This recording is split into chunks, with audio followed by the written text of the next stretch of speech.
Bien, pues estamos en esta serie titulada Venid y Adoremos, basada en los primeros 2 capítulos del Evangelio de Lucas.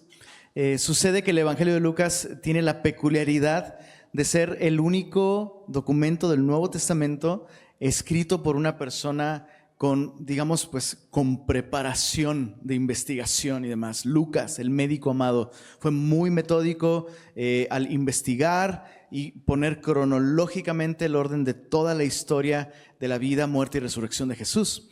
Y eso hace del Evangelio de Lucas un evangelio maravilloso para estudiarse, sobre todo en época navideña, porque no sé si es porque es doctor, pero Lucas incluyó más detalles acerca del nacimiento de Jesús que ningún otro evangelista. Y también Lucas incluye más canciones en los primeros 2 capítulos de su evangelio que ningún otro libro del Nuevo Testamento.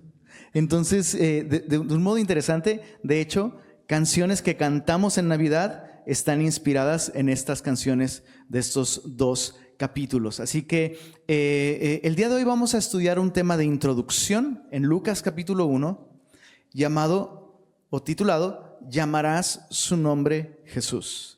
En los versos 26 al 38 del capítulo 1 de Lucas, justamente tenemos, no sé cómo llamarlo, gender reveal.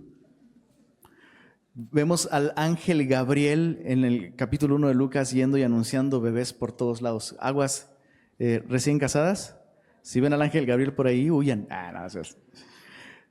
Pero lo vemos así, lo vemos literal anunciando y repartiendo bebés por todos lados, ¿no?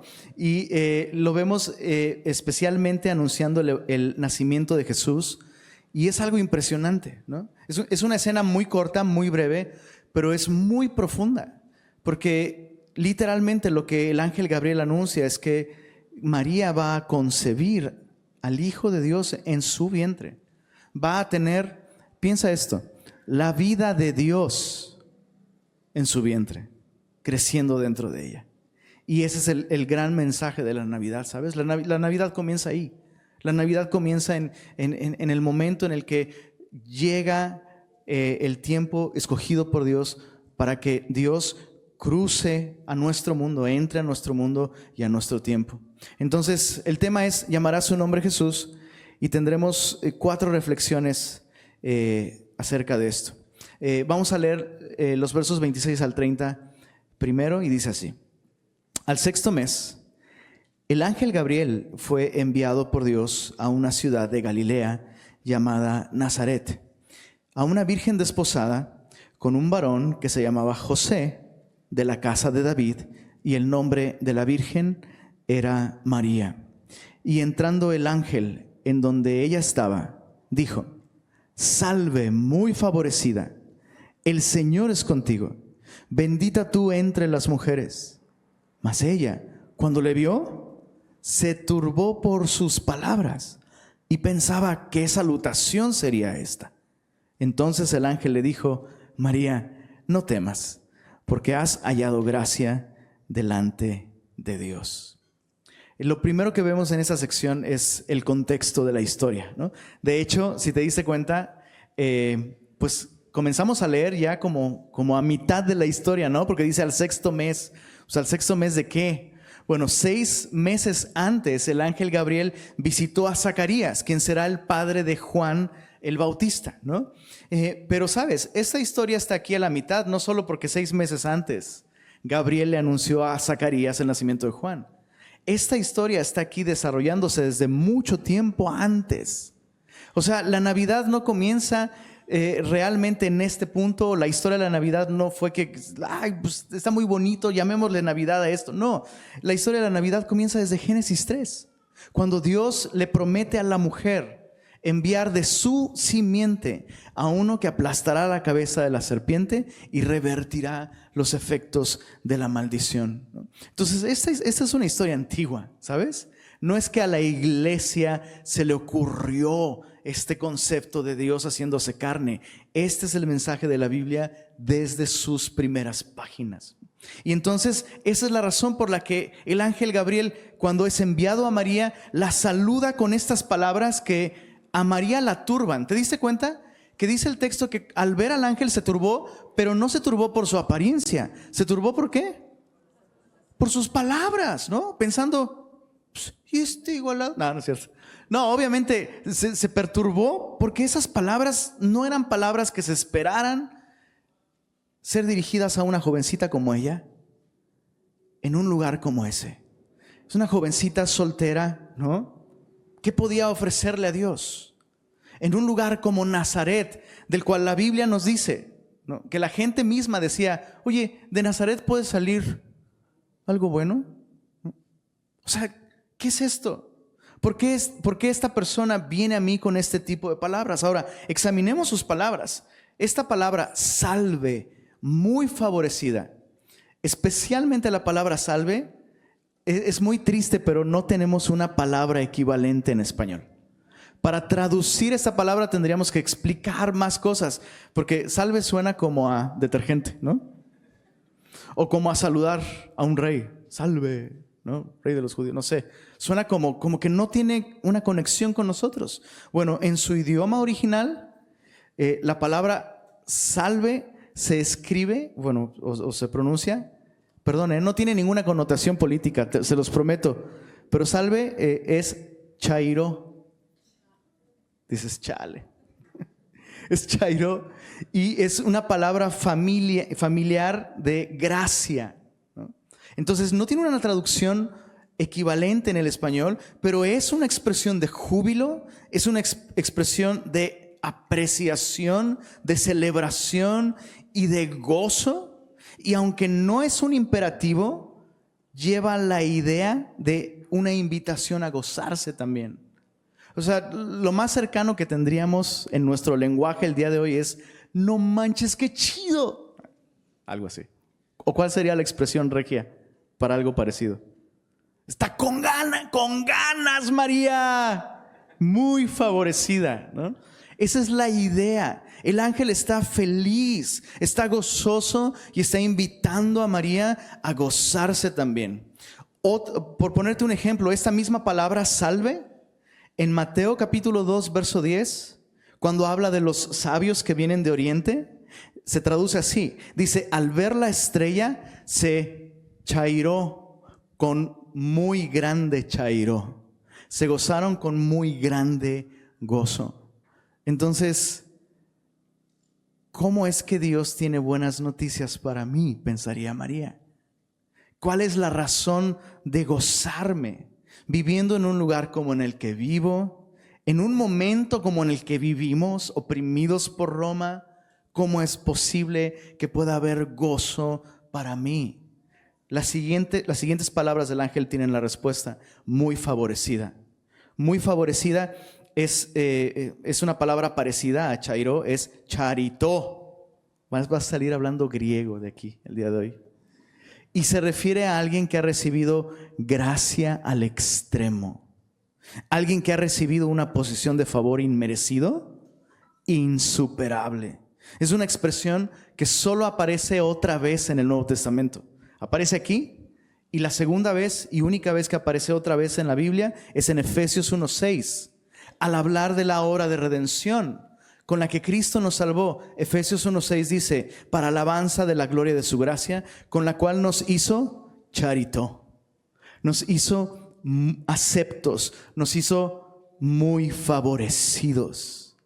Ese es el mensaje del Evangelio. Esa es la implicación de que Jesús viniera al mundo. Jesús no vino al mundo a condenar al mundo, sino para que el mundo fuera salvo por Él. Jesús vino a darnos gracia. Jesús vino a ofrecernos una posición de favor insuperable delante de Dios. Piensa eso por un momento. Si no te saca de onda, no lo estás entendiendo. Es exactamente lo que pasó con María. ¿Por qué Dios me daría a mí una posición de gracia ante Él? ¿Por qué Él me favorecería? ¿Por qué Él me haría acepto? Por gracia. Efesios 2, versos 8 al 10. Los navegantes aquí se lo saben. Porque por gracia sois salvos por medio de la fe. Y esto no de vosotros, pues es no por obras, para que nadie se gloríe. Nadie puede pararse el cuello delante de Dios. Y María lo sabía. Por eso es que al saludarla el ángel con esta expresión, ella entiende. De hecho, más adelante, lo veremos la próxima semana, ya con luz, primero Dios. La próxima semana veremos cómo María reconoce: Dios ha mirado la bajeza de su sierva. Entonces, María va a llamarle a este niño Jesús una vez que reciba su gracia. Y esa es la aplicación para nosotros. Nosotros podremos experimentar el poder de Jesús para salvarnos recibiendo su gracia. Llamarás su nombre Jesús al recibir su favor inmerecido. Y vaya que es inmerecido. ¿A cuántos les cuesta trabajo realmente? Siendo bien honestos, creer que solo tienes que creer para recibir su favor. Honestamente, es un mensaje difícil de creer. Es difícil, porque implica admitir que en nosotros, como dice la Biblia, en nosotros no mora el bien. En nosotros no hay una razón por la cual Dios nos quiera amar o nos quiera bendecir. No existe. Pero la Biblia nos dice esto: que Dios escogió lo tonto del mundo para avergonzar a los sabios, y escogió lo débil del mundo para avergonzar a los poderosos, y escogió Dios lo más bajo y despreciado y lo que no es nada, para anular lo que es, a fin de que en su presencia nadie pueda jactarse. No sé tú, para mí estas son buenas noticias porque yo no soy nada. Para mí estas son buenas noticias porque yo soy lo más bajo y no me estoy tirando al piso, simplemente estoy de acuerdo con la Biblia, reconocido mi condición. Así que, ¿qué pasa si falta esa experiencia de salvación en tu vida? Tal vez estás intentando relacionarte con Jesús no en base a la gracia, sino en base a tus méritos. No vas a disfrutarlo así. Llamarás su nombre Jesús al recibir su gracia, favor inmerecido. Bueno, continuando con la escena, en el verso 31, dice así, versos 31 al 33. Y ahora, palabras del ángel todavía. El ahora es muy enfático. Esto es algo que va a suceder ahora mismo. Ahora concebirás en tu vientre y darás a luz un hijo y llamarás su nombre Jesús. Este será grande y será llamado Hijo del Altísimo, y el Señor Dios le dará el trono de David su padre, y reinará sobre la casa de Jacob para siempre, y su reino no tendrá fin. El ángel le hace saber a María que va a concebir en ese mismo momento, y el ángel describe el tipo de persona que María va a concebir en su vientre. Es muy profundo. Realmente el ángel está hablando en términos bien complejos, pero que revelan que esta persona no sería simplemente un ser humano. Sería un ser humano porque estaría en el vientre de María, pero sería llamado Hijo del Altísimo. Y el ángel hace referencias a profecías que están en el Antiguo Testamento, en el libro de Isaías. No vamos a estudiarlas ahora porque vamos a estudiar más en las próximas series, pero algo que me asombra mucho es que María entiende de lo que el ángel le está hablando. Y lo veremos no solo en su respuesta, sino más adelante en su canción. Cuando María canta, su canción está llena de motivos y temas bíblicos. Entonces ella entiende lo que el ángel le está diciendo. Y ella sabe que este es el Mesías, aquel heredero al trono de David, que reinará no solo sobre judíos, sino reinará sobre el mundo entero. Ahora, lo maravilloso es esto. El ángel le dijo: ahora concebirás y llamarás su nombre Jesús. Y estaba meditando en este concepto, ¿no? ¿Qué habrá sido para María escuchar esto? ¿Qué habrá sido entender? O sea, obviamente fue un proceso para María el ir ganando entendimiento sobre estas cosas, pero ¿qué habrá sido para María concebir esta vida ahí adentro y entender este ser que está aquí? Es aquel que la Escritura prometía desde Génesis 3. Este es aquel en quien está nuestra esperanza. Este es aquel a quien no solo mi pueblo, sino la creación entera ha esperado desde la caída. Este es Dios hecho carne. Eso es maravilloso. Ahora, ¿cuántas mujeres quisieran haber sido María? Bueno, yo sí sé cristianas aquí, ¿verdad? ¿Ninguna? Te voy a ser honesto. A mí me hubiera gustado ser María. Tener a Dios en tu vientre. Tener a Dios dentro de ti, en tu vientre. Qué maravilloso misterio. Sin embargo, esta es una experiencia físicamente única para María. Pero escucha esto. Esta no es una experiencia exclusiva de María. Porque lo que María vivió física y literalmente, tú y yo lo podemos vivir espiritualmente. Tú y yo, de hecho, si somos cristianos, ¿qué crees? Hemos concebido a Jesús. Y Jesús está en nosotros. Hay algo interesante sobre esta palabra, concebirás. La palabra concebirás viene de una raíz en griego que significa capturar, arrestar, tener bajo custodia, ¿no? Y es un poco lo que haces con tus bebés, ¿no? Los tienes bajo custodia mientras están aquí, ¿no? Y luego salen y, Dios mío, ¿no? Pero esa es la idea, ¿sabes? Es una relación, la idea es la de una relación permanente. Es una relación vital. Y eso es lo que sucede cuando tú y yo recibimos a Cristo. Escucha, al recibir a Jesús, no estás recibiendo una doctrina, no estás recibiendo una religión, no estás recibiendo una filosofía.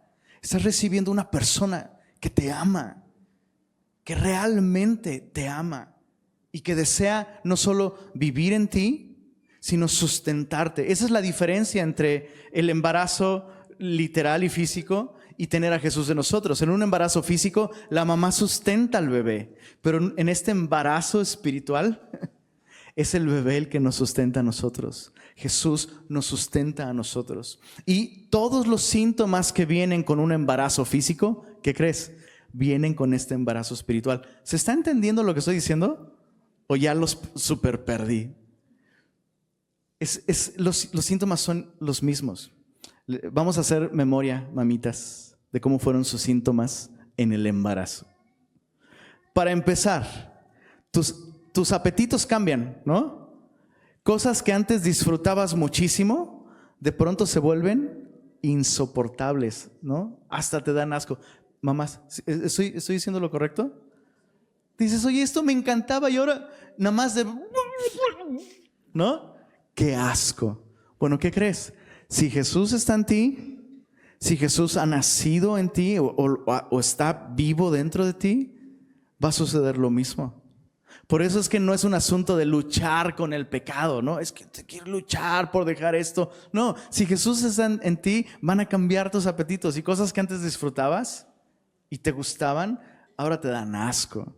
Pero también vienen nuevos apetitos. ¿Cuál es el apetito más raro que tuviste durante tu embarazo? A ver, ¿alguna mamita? Moni. Me gustaba el agua quina. El agua así solita, súper amarga. Pero con cafecito sabe chido, ¿eh? Agua quina, pero ese está... Creo que hasta yo le he dado mis traguitos al agua quina. ¿Algún otro por allá? No manches, papas saladas con helado. No lo sé, Rick. Wow. Otro más. Un antojo así que dices, esto es... Ahorita les digo uno, ¿eh? Yo les digo uno.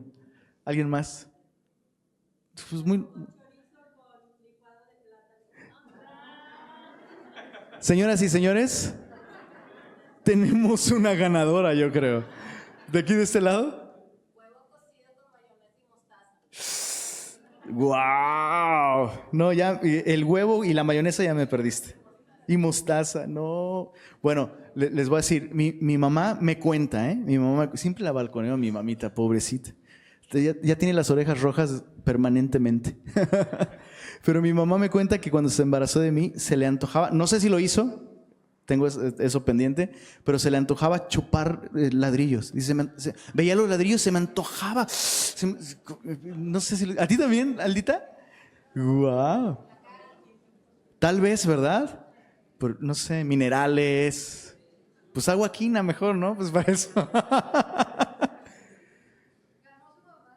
Ganó mi mamá, ¿verdad? Felicidades, mamita, te mandamos tu premio luego. ¿Qué es ese antojo? ¿Qué cosa tan rara? Y sucede lo mismo cuando Cristo vive dentro de ti. Literalmente, babeas pensando en leer tu Biblia. Literalmente se te antoja estar un tiempo a solas, desconectado de todo, en silencio, para simplemente estar con Jesús. Disfrutas congregarte, reunirte con otros creyentes, dar testimonio, servir, predicar el evangelio. Tus apetitos cambian. Por eso es tan preocupante ver cristianos que intentan desarrollar una vida cristiana por sus actividades. Cambiar tus actividades de antes por actividades cristianas no te hace cristiano. Tan bueno como es empezar a asistir a estudios bíblicos, hazlo. Tan bueno como es comenzar a leer la Biblia, hazlo. Pero hacer esas cosas no te hace cristiano. Necesitas, como María, recibir la vida de Jesús dentro de ti. Mientras esto no suceda, el cristianismo no tendrá absolutamente nada que ver con lo que Dios tiene preparado para ti. Y sabes, estaba meditando en esto. Me preocupa mucho que lo mismo que sucede físicamente, hay un síndrome, hay un fenómeno médico de falsos embarazos, donde tu mente, tu cerebro puede literalmente enviar una idea equivocada a tu cuerpo y hay algunos indicios, pero no hay vida. No hay vida. Obviamente es un fenómeno súper doloroso y terrible, pero piensa si eso fuera posible espiritualmente. ¿Cuánto más terrible sería? Supongo que soy cristiano porque ahora ya no hago esto, ahora hago esto otro. Eso está bien, pero lo importante es que Jesús esté en ti. La Biblia lo dice en estos términos. Primera de Juan, capítulo 5, versos 12 y 13. El que tiene al Hijo, tiene la vida. El que no tiene al Hijo de Dios, no tiene la vida. Si lo que tienes es una rutina cristiana, hábitos cristianos, si lo que tienes es, no sé, cualquier otra cosa, pero no tienes al Hijo, no tienes vida eterna en ti. Y ese no es el plan de Dios para ti. El plan de Dios para ti es que Cristo esté en ti. ¿Sabías que por eso le pusimos a nuestra primera hija, le pusimos Belén? ¿Por qué? Porque es la ciudad donde Jesús nació, es el lugar donde Jesús nació. Y por eso ese lugar se llama Casa de Pan. Y siempre le decimos a Belén, por eso te pusimos Belén, mi amor. Porque tú existes para que Jesús nazca en ti. ¿Y qué crees? No solo Belén existe para eso, tú también existes para eso. Fuiste creado para eso, para que Jesús viva en ti. Bien, María entonces recibe la gracia de Dios, recibe la vida de Dios, pero hay preguntas, ¿no? Ok, Lenny, pues no es leyendo la Biblia, aunque es bueno, no es congregándome, no es dejando de hacer cosas, pero entonces ¿cómo? ¿Cómo puedo llamar su nombre Jesús? ¿Cómo puedo experimentar su salvación en mi vida? ¿Cómo puedo tenerlo en mí? Verso 34, María se preguntó lo mismo. Entonces María dijo al ángel, ¿cómo será esto? Pues no conozco varón. Respondiendo el ángel le dijo, el Espíritu Santo vendrá sobre ti y el poder del Altísimo te cubrirá con su sombra, por lo cual el santo ser que nacerá será llamado Hijo de Dios. Y he aquí tu parienta Elisabet, ella también ha concebido hijo en su vejez, y este es el 6º mes para ella, la que llamaban estéril, Porque, leámoslo juntos, nada hay imposible para Dios. Por supuesto que eso es imposible. Dios viviendo dentro de nosotros, sustentando nuestra vida, transformándonos. ¿Cómo es eso posible? Los cielos de los cielos no lo pueden contener. ¿Cómo puede ser esto? La respuesta está ahí. El Espíritu Santo vendrá sobre ti. Pero al igual que María, ¿no? Se entiende que María se pregunte, bueno, ¿y cómo va a ser esto ahora si necesitaríamos la ayuda de un hombre y yo no conozco hombre, ¿no? Y sabes, espiritualmente es lo mismo. Muchas veces pensamos que el hombre nos puede ayudar a esto. ¿Estás de acuerdo? Pensamos que los hombres, que buenos hombres, hombres espirituales, hombres del ministerio, hombres con gran madurez y espiritualidad nos pueden ayudar. A veces pensamos que la iglesia nos puede ayudar a esto. Ya se los he dicho muchas veces, ¿verdad? La iglesia tiene lo que necesitas, pero la iglesia no te lo da. Te lo da Jesús, su Espíritu. El hombre no es capaz de producir este tipo de vida. Ningún varón puede ayudarte. Esa es la verdad. No hay nada que yo pueda hacer, ni siquiera como pastor, como cristiano. No hay algo que yo pueda hacer para que Cristo habite en ti. No te puedo bautizar para que Cristo te habite. No puedo discipularte para que Cristo habite en ti. Tan bueno como es el discipulado. No puedo orar por ti para que Cristo viva en ti. Eso es algo que solo el Espíritu Santo puede hacer. Solo el Espíritu de Dios puede producir la vida del Hijo de Dios en tu corazón y hacerte de esa manera nacer de nuevo. ¿Sabes? Eso es muy importante tenerlo claro. Muy importante. A veces hablo con personas, sobre todo en consejerías, ¿no? Y les pregunto cuándo nacieron de nuevo. Si pueden ubicar un momento en su vida en el que experimentaron esto, el nuevo nacimiento. Y la manera de contestar de las personas a veces dice mucho, ¿no? Hay personas que a veces no tienen ni idea, ¿no? Ni siquiera sé qué es eso. Y es padre porque puedes entonces explicarle a la persona y llevarle al Evangelio. Pero hay personas que saben del Evangelio, te pueden citar versículos bíblicos, pero sus respuestas revelan que no han puesto su confianza en Dios, ¿no? ¿Cuándo naciste de nuevo? Bueno, lo estoy intentando. ¿Qué significa eso? Que la persona cree que lo que ella hace puede llevarle a un punto en el que lo alcancé, ya nací de nuevo. Porque leí suficiente, porque dejé de hacer ciertas cosas, porque me bauticé. ¿Sabías que el bautismo no te salva? ¿Sabías que el bautismo no hace que Cristo venga a morar dentro de ti? ¿Y si me bautizan en el Santa Catarina? Pues ni así, ni en el Nilo, bro. Es el Espíritu de Dios. El lenguaje que usa el ángel lo describe muy claramente. El Espíritu Santo vendrá sobre ti y el poder del Altísimo te cubrirá con su sombra. Y lo que el ángel está haciendo es hablar en términos que evocan el Antiguo Testamento. Cuando Dios hizo posar su sombra sobre el tabernáculo, porque allí Dios hizo morar su presencia. María se convertiría, por medio del poder del Espíritu Santo, se convertiría en un templo andante, en un tabernáculo habitado por Dios. Solo el Espíritu Santo puede hacer esto.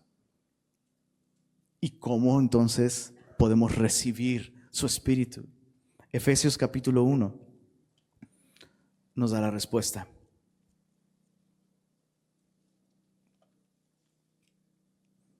Efesios capítulo 1.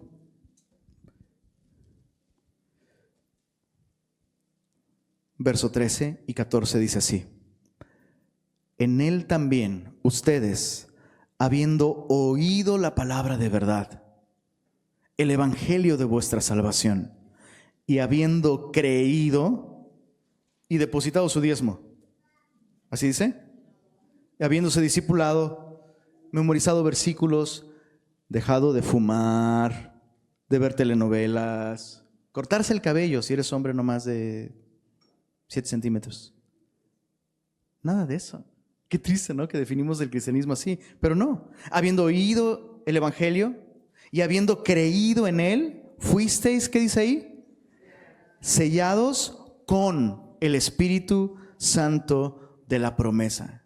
O sea, no es que el Espíritu viene y nos pone un sello, el Espíritu es el sello, ¿se entiende? El Espíritu viene a vivir dentro de nosotros y eso es el sello de que somos cristianos. Ese es el sello de que Jesús está en nosotros. Es su Espíritu morando en nosotros como una consecuencia de oír el evangelio y simplemente creerlo. Nada más. Ese es el mensaje del evangelio. Que Dios quiere vivir en nosotros y darnos vida abundante. Y esto se recibe simplemente por gracia. Por gracia. Honestamente, cuando lo ves de esta manera, no existe ninguna versión secular de la Navidad que le pueda ganar a esto. Llamarás su nombre Jesús al recibir su gracia, al recibir su vida en ti y al recibir su Espíritu. Veamos la respuesta de María. Volviendo a Lucas capítulo 1, verso 38. Dice así: entonces María dijo: he aquí la sierva del Señor, hágase conmigo conforme a tu palabra. Y el ángel se fue de su presencia. Y es bien revelador el modo en el que María se expresa. Ella dice: he aquí la sierva del Señor. La palabra sierva que ella usa ahí es la palabra doulos en griego, que se refiere a un tipo de siervo o de esclavo muy específico. Había distintos niveles de esclavitud, distintos tipos de esclavitud en Roma, pero el doulos era el esclavo de menor categoría. Prácticamente era un objeto, una propiedad, literalmente. Y hay otra persona en el Nuevo Testamento que recibe este título de doulos. ¿Quién crees que es? El Señor Jesucristo. En Filipenses capítulo 2, la Biblia nos dice que Él se humilló tomando forma de doulos. Alguien sin derechos, sin privilegios, alguien gobernado por alguien más, alguien que ha rendido su voluntad a su Señor. Y me llama mucho la atención que María recibe este mensaje: Jesús va a nacer en ti, y ella dice: soy sierva del Señor. Y el Señor está a punto de estar en ella. María se vuelve semejante a Jesús en el momento en el que acepta que Jesús esté en ella. ¿No es eso lo que quisiéramos? ¿Verdad? Todo es por gracia, chicos. Mi oración para todos nosotros esta Navidad es que el verso 38 sea nuestra manera de responder al Señor durante estos próximos días y nuestra vida entera. Hágase conmigo conforme a su palabra. Y si tú estás aquí por primera vez, y nunca has tomado la decisión, porque te diste cuenta, implicaba una respuesta de María. O sea, el ángel dio el anuncio y María tuvo la posibilidad de decir sí o no, pero ella dijo: sí, hágase conmigo conforme a la palabra del Señor. Y yo quisiera invitarte, si tú nunca has dado ese paso, ¿sabes? Escuchar las buenas nuevas no es suficiente. Necesitas responder a ellas como María lo hizo. Respondió con fe, respondió en una dependencia total. No se trata, como ya lo dijimos, de tus esfuerzos o de las cosas que tú puedes hacer o dejar de hacer. Por eso Cristo justamente vino, porque nosotros no podemos salvarnos a nosotros mismos. Pablo dice: si hubiéramos podido salvarnos de algún otro modo, por demás vino Cristo. Pero Jesús vino precisamente porque no podemos. Y si tú estás aquí por primera vez, o tal vez no por primera vez, pero nunca has respondido a esta invitación, y tú quisieras recibir a Cristo en tu corazón y que Él more en ti, yo quiero invitarte a que levantes tu mano. Solo quiero saber si hay alguien aquí que el día de hoy dice: quiero tomar esa decisión, quiero responder a esta invitación de gracia y recibir a Jesús en mi corazón. Si hay alguien aquí, solo levanta su mano. Simplemente quiero saber que estás ahí y de esa manera poder servirte mejor. ¿Hay alguien esta mañana que quisiera dar este paso y tomar esta decisión? Veo tu mano. Gracias. ¿Alguien más?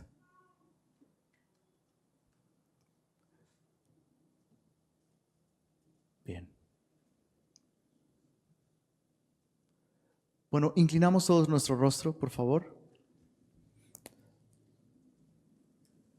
Y si tú levantaste tu mano, o si no la levantaste porque te dio pena, pero querías hacerlo y quieres recibir a Jesús, repite esta oración después de mí. Señor Jesús,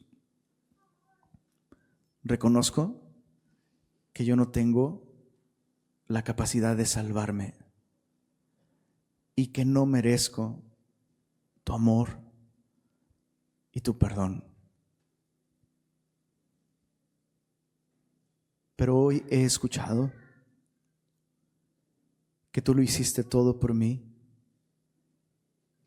y que es por gracia que tú quieres vivir en mi corazón y transformarme y darme vida. Te recibo como mi Señor, como mi Rey y como mi Salvador. Haz conmigo conforme a tu palabra. Amén. Amén.